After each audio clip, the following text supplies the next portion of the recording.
Welcome back to Faith and Freedom 250. Today, we're looking at one of the most remarkable educational shifts in American history, the explosive growth of homeschooling. What began as a small movement has transformed into a nationwide force, shaping how families educate their children.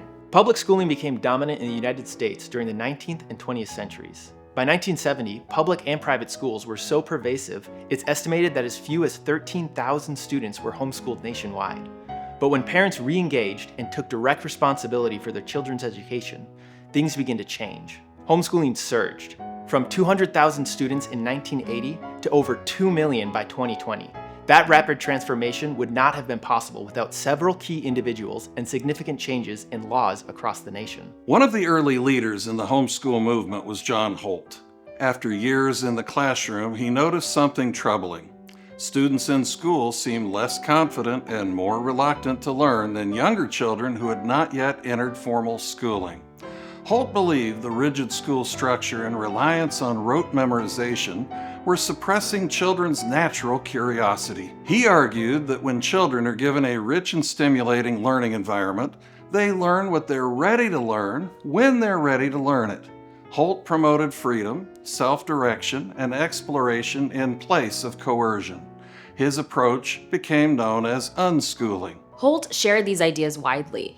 His books, How Children Fail, The Underachieving School, and What Do I Do Monday, all critiqued the education system and its inability to adapt and change. He pushed for a more flexible, child-centered approach. In 1977, Holt began publishing the newsletter Growing Without Schooling, which encouraged parents to opt for homeschooling solutions. It is believed to be the first periodical in America dedicated to homeschooling. It connected families, spread information, and helped build a nationwide network of homeschooling parents. His 1981 book, Teach Your Own, became the informal manual for homeschooling families. In it, Holt said education was about allowing children to learn outside of school, at home, or in whatever places we can make available to them. Today, he's remembered as the father of modern homeschooling. Another pair of foundational leaders were Raymond and Dorothy Moore. Raymond Moore had a long history in the field of education and development as a set of theories on education known as the Moore Formula. In the early 1970s, when the California policymakers considered even earlier institutional schooling, Moore penned an article expressing the dangers in education at that age. The article was a springboard for a book co-authored with his wife, Dorothy, titled Better Late Than Early. The Moore Formula emphasized waiting until a child is emotionally, spiritually, psychologically, and physically ready before beginning formal schooling, and highlighted the strengths of education led by parents in the home. The Moores testified across the country and in several nations as expert witnesses whenever homeschooling legislation was considered. There were many other luminaries in the homeschooling movement, including Virginia Jenny Baker, who penned the first practical guide from a homeschool parent's perspective. Teaching Your Children at Home became a widely read step-by-step guide for many. And James Dobson, through his radio program Focus on the Family, gave the homeschool movement much-needed visibility and support. A major legal milestone came in 1972 when the Supreme Court ruled in Wisconsin v. Yoder that Amish parents had the right to direct their children's education outside traditional schools. Although specific to Amish communities, the case strengthened future arguments for homeschooling.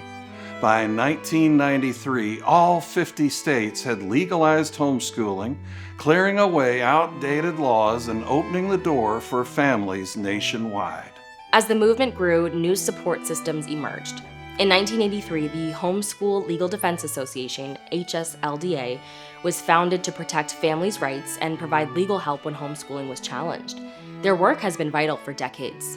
Local, state, and national homeschool associations and networks also formed, helping families mentor, connect, and support each other.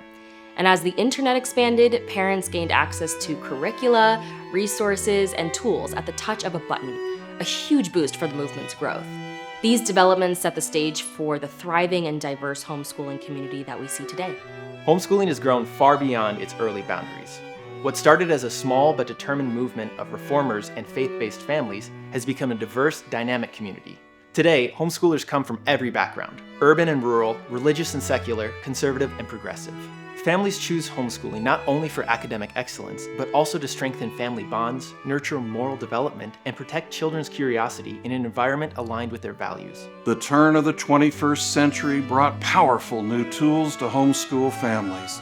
Online academies, digital curricula, and cooperative learning networks made personalized education more accessible than ever before. Parents now design rich programs using virtual libraries, live tutors, and communities of learners around the world. Technology transformed homeschooling from an isolated task into a connected and collaborative journey. Then came the COVID-19 pandemic. Suddenly, millions of families found themselves schooling at home. Many discovered the benefits of flexibility, parental involvement, and customized learning.